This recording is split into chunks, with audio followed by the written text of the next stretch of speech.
extending our hands in the spirit of reciprocity, the balance of giving and receiving. Sifa, Zote, Zende Kwa Mumba, all praise is due the Creator. And having opened up with this grace that we often say at the beginning of a meal, so we're starting off a meal, food for thought. I'm Baba Brother D, B. Amar Nubian of the New Ashe, the New African Social Health Effort.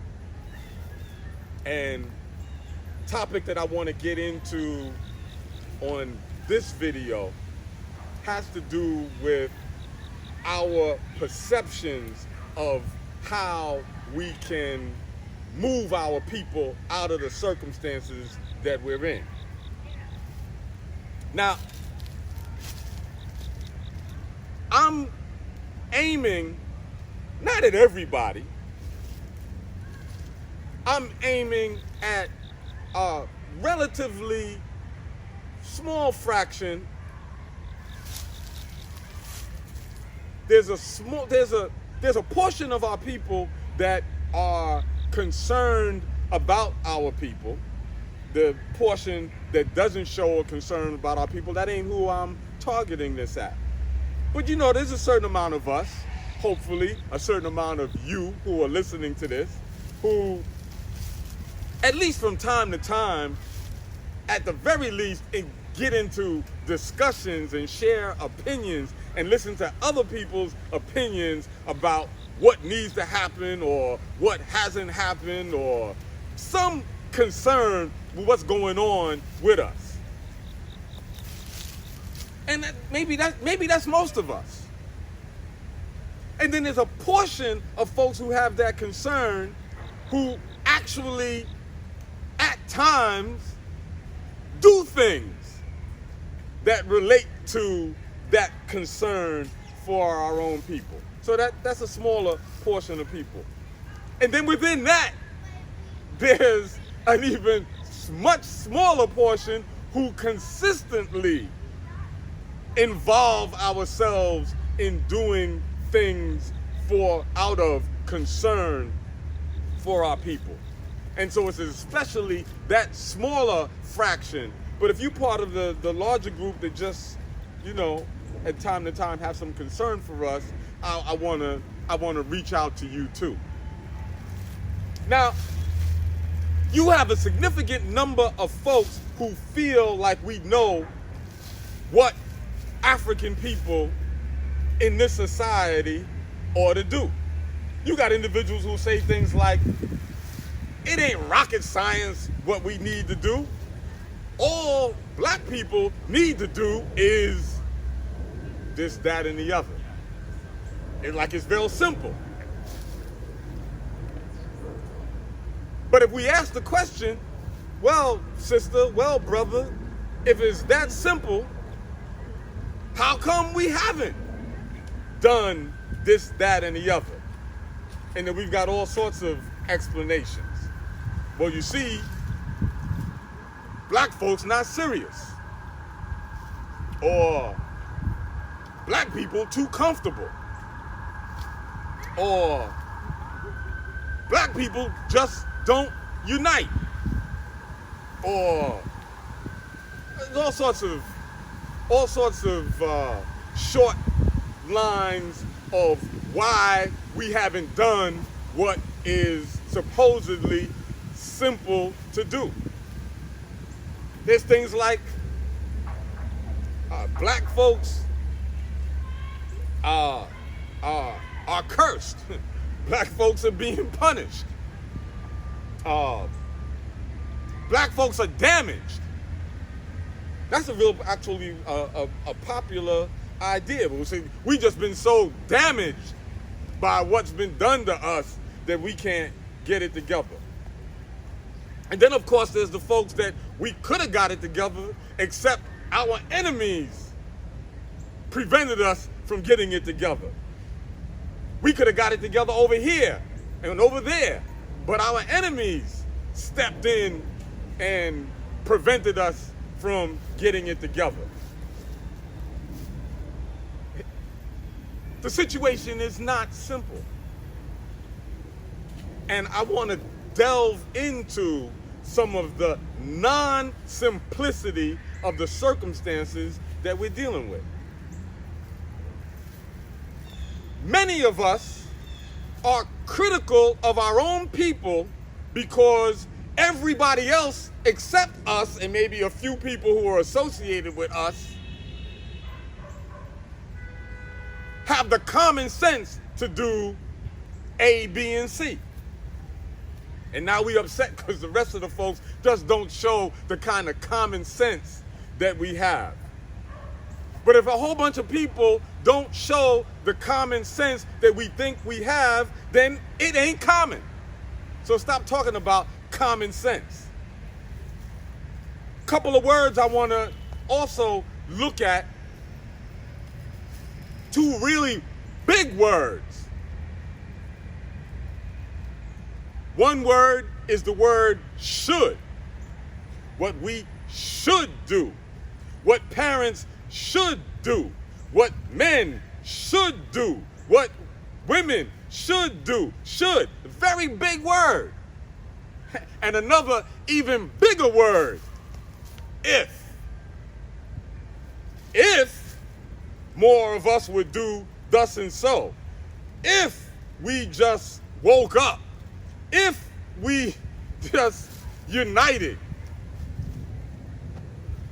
When you talk about plans for how we can extricate ourselves from these circumstances that we're in, the plan has got to include how you're going to make this if happen. And if your plan is dependent on an if and you have no answer for how to make the if a reality, then the plan ain't complete. The plan ain't finished. I want to briefly mention another sector of our population who would want to convince us that what needs to occur is already occurring. And very often, because we see or are personally engaged in efforts that we consider to be positive for black people's well-being, we like to believe that by virtue of these positive efforts, by virtue of these good deeds, we will arrive. And indeed, you got many people who believe that our arriving is our being better included within the overall social order. But if you watched any of these other videos that I've made, you know that I ain't even down with that particular notion, all right? I'm not concerned with how well we integrate into larger society. I'm not concerned with how, what positions we get to occupy, what jobs we get entrusted with. I'm concerned with African people regaining control over African people's circumstances. Not our inclusion, not our acceptance, not our winning the approval, the acclaim, the applause of anybody else. Not our being able to be recognized as we were the first to do this and the first to do that. I'm not interested in that. I'm interested in the best interest of African people. That which is conducive to the survival and development of African people worldwide. That's what I'm interested in. And I understand that we, as the richest slaves in the world, many of us can get off on some notions of inclusion and roles that we get to play within the society. But as I've pointed out at other times, since being forced into this part of the world, and I'm trying to be clear, I understand that you had African people who got to this part of the world before the Europeans got here, but I'm talking about when the Europeans got here and we were forced over here, and we look at that history, it is a history of becoming continuously further dependent on the society, further moving away from control over our own circumstances, and I'm clear that is the goal. Simplistic planning and ideas require a lot more critical thought than we are often given to these ideas. Stuff ain't that simple. Like, I'll hear some of us say things like, if all of us were to just give $1, there's that if again. If all of us were to just give $1 a week, $1 a month, or whatever. Now you already know, what is it, 50 million of us here, or something like that?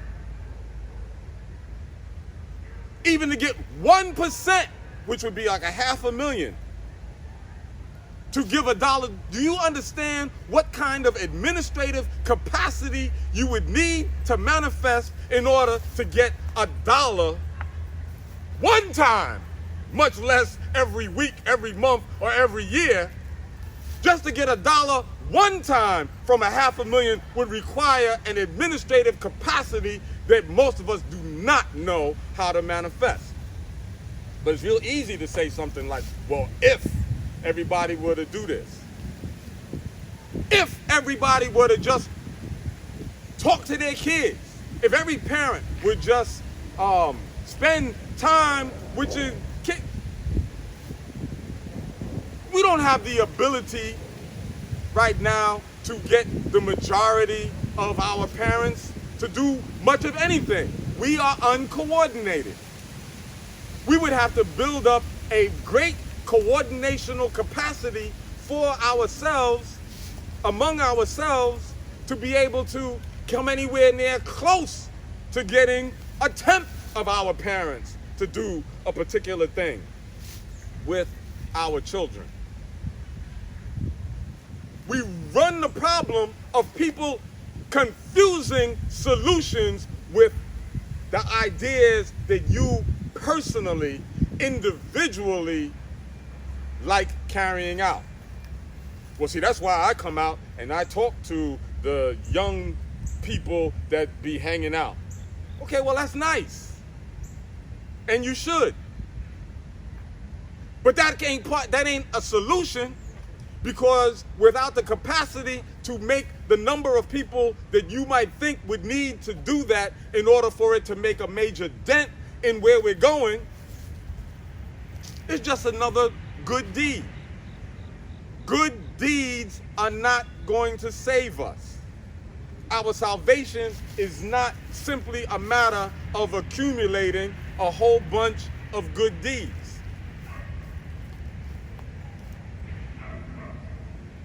When people say things like, well, we're not on the same page, do you have any expectation of getting all of us on the same page? Do you have an expectation of getting half of us on the same page? What about a third of us? What about a tenth of us? What about 1/2 of 1% of us on the same page? And when you succeed in seemingly getting people on the same page, that does not tell us that folks are going to do what you are expecting or requiring people to do. Because we can supposedly be on the same page and we will still not be prepared to carry out the work that we were specified on the page that we're on. We need preparation. You got the older people who lament over how young people act today. And we hear the comments over and over again. You're not original when you talk about when you were a child, how you remember Miss Johnson could get on your case if she caught you doing what you wasn't supposed to do, right? People got all the stories. Some people tell the stories about how they might get it from this one and then get it again when they get home because they got caught doing thus and so.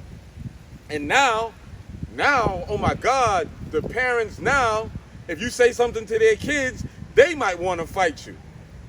And we talk these examples as if our people automatically are should be expected to replicate the behavior that you older folks remember from when you were younger. And it doesn't work that way. The behavior pattern, the consistent behavior pattern from area to area where you found our people, in which older people took responsibility for the behavior of younger people and communicated with each other and communicated with each other's parents and created the conditions in which we casually talk about it takes a village, a whole village to raise a child. You're not looking at the subtle factors that went into making that a reality. That wasn't a reality because somebody constructed or concocted a plan to make that a reality. That was part of the culture. That was part of the culture of the community. And when you look at the very different factors that combine to break that culture down, you're not solving that with no simplistic, individualized notion of, well, that's why I always talk to young people or what have you. And it doesn't mean that something is wrong with us because, like, something is inherently wrong with us because we're not doing what we already know that we should do. You might think Miss Johnson did what she did out of understanding, but Miss Johnson did what she did because Miss Johnson was conditioned to do that. Because that's what was done with Miss Johnson when Miss Johnson was a child. Because Miss Johnson don't know anything else to do but to do that.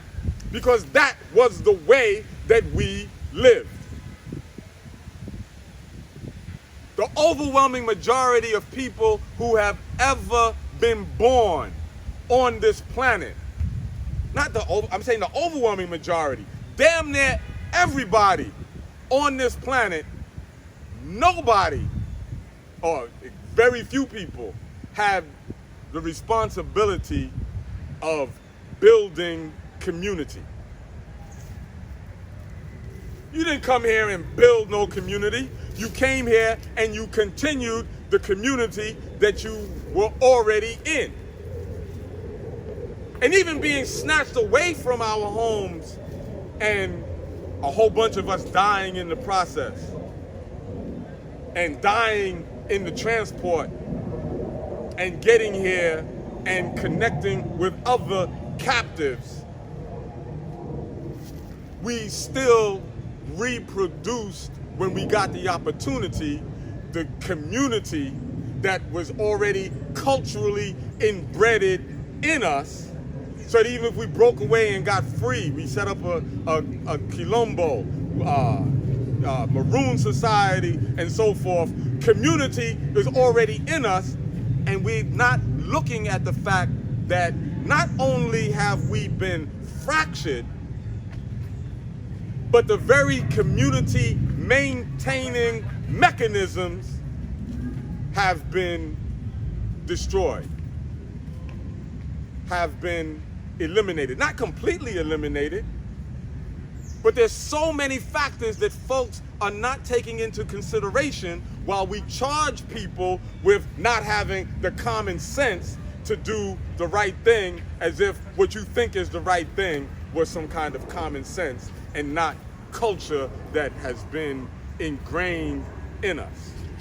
We've got notions of making people aware, waking people up, making people conscious, or as younger people today are talking about, being woke. That presupposes that folks are going to do the right thing or the thing that we need them to do by virtue of being awoke. And as I've pointed out at other times, you want to really learn how to organize? Learn how to organize people while they sleep. See, because the fact of the matter is, we're at all sorts of different places. And if the plans that we have are dependent on all of us being in the same state of mind, having the same position, having the same point of view, having the same behavior pattern, then we ain't talking about organizing the black nation. Black nation, for me to even use the expression from A to Z ain't but 26 letters, and we got 26,000 different places that we might be at. It's complex. Somebody making a statement like, oh, well, doing what needs to be done, it don't take rocket science. Yes, it does. The multifactorial nature of social circumstances. It ain't just simply this or that or the other. Thousands of others.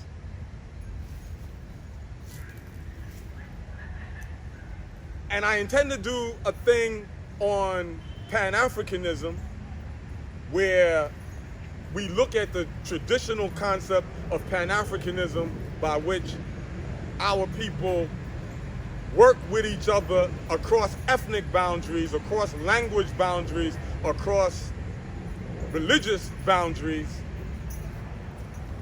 But those ain't the only boundaries that separate us. And I want to go into detail around these other boundaries that we need to work with each other across. But I'm bringing that up just to say the situation is complex. I was thinking about this earlier. You got the kind of situation where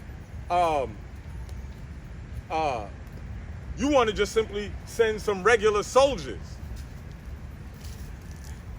And our circumstances require more than just some regular soldiers.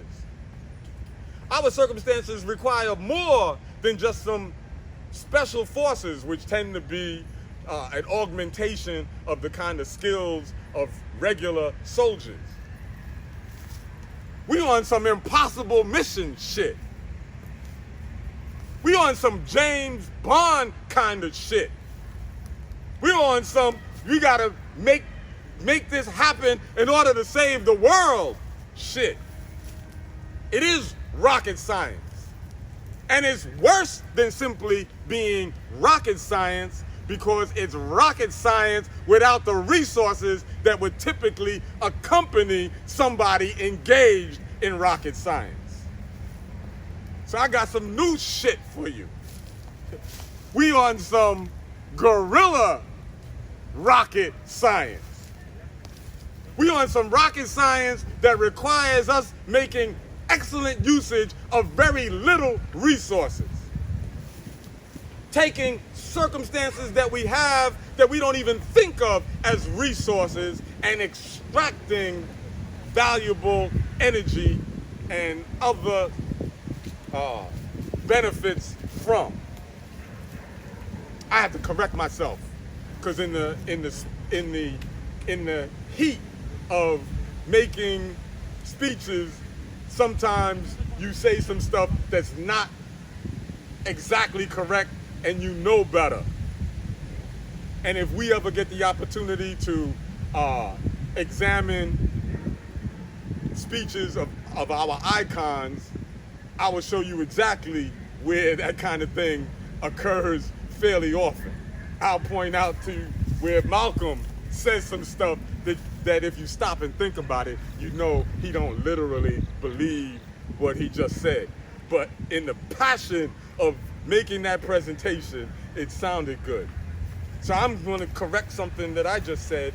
I said energy, and then I said and other benefits. Yet I'm already subscribed to a worldview that says everything in existence is energy. Everything in existence, they taught us in physics in junior high school that energy was the ability to do work. But some of us, the folks who led to the group that I'm part of, African National Science, the folks who say that we are about the systematic acquisition and application of knowledge and skills for the best interest of African people, we further clarified what we learned in junior high school physics. And don't just simply say that energy is the ability to do work, because we say, what is work? Work is the producing or opposing of change. The production or opposition of change is what people are referring to as work. And the ability to produce and or oppose change is energy, and everything is energy. So once I say energy, ain't nothing outside of that. What we gotta learn how to do is to properly utilize energy, to properly extract energy, to properly direct and redirect energy. We got to learn to do the work that we have not been effectively doing over the past few hundred years. And don't beat up on us because we're talking about hundreds of years of being in this situation. The situation has been continuously changing, not simply going in circles. It's been continuously changing, and we've been steadily moving in the direction of greater dependency. And we're going to put a stop to this motion in the direction of greater dependency and turn things around for our people, but we have to change the quality of our work. We've got to be methodical in this process. So when I'm speaking about guerrilla rocket science, we're talking about moving that problem-solving portion of our minds, that problem-solving portion of our people in a more systematic, more methodological manner. I'm not going to say we got a whole lot of time to do it, because the system that our lapse, I'm just giving a little peek of the thing I want to get into in history, the system that was allowed to develop from our lapse in collective self-determination is an extremely dangerous system. It's dangerous to us. It's dangerous to other people on the planet. It's dangerous to the life on this planet. As you've heard me say before, may have heard me say before, it's dangerous to the water. It's dangerous to the air. It's dangerous to so-called outer space. We've got to get it together before this thing, and it's dangerous to their own people. We got to get it together before this thing falls on us. Now, we done been out here for a while attempting to get this videoing thing together such that the lights have come on. And for some of us, that used to be, it was time for us to get home. Or we supposed to get home before them lights came on.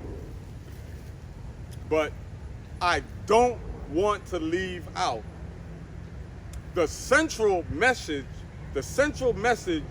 that this particular video project is intended to push.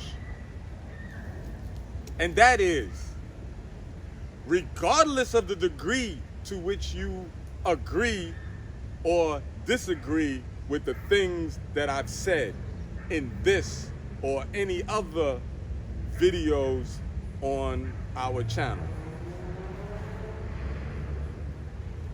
we want to draw your attention to one main idea, and that's to connect up with other people.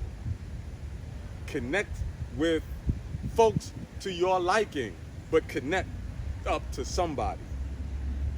3 other people, 4 other people, 10 other people. Form something tight. Form something that is able to withstand the personality pressures that organizing often yields.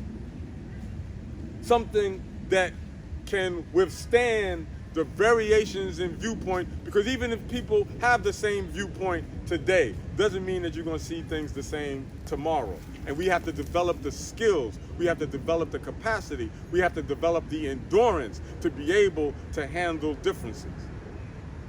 Using our small groups to develop those skills will allow us to be able to communicate with other people who aren't in our small group, but those skills will be applicable to a much larger number of people.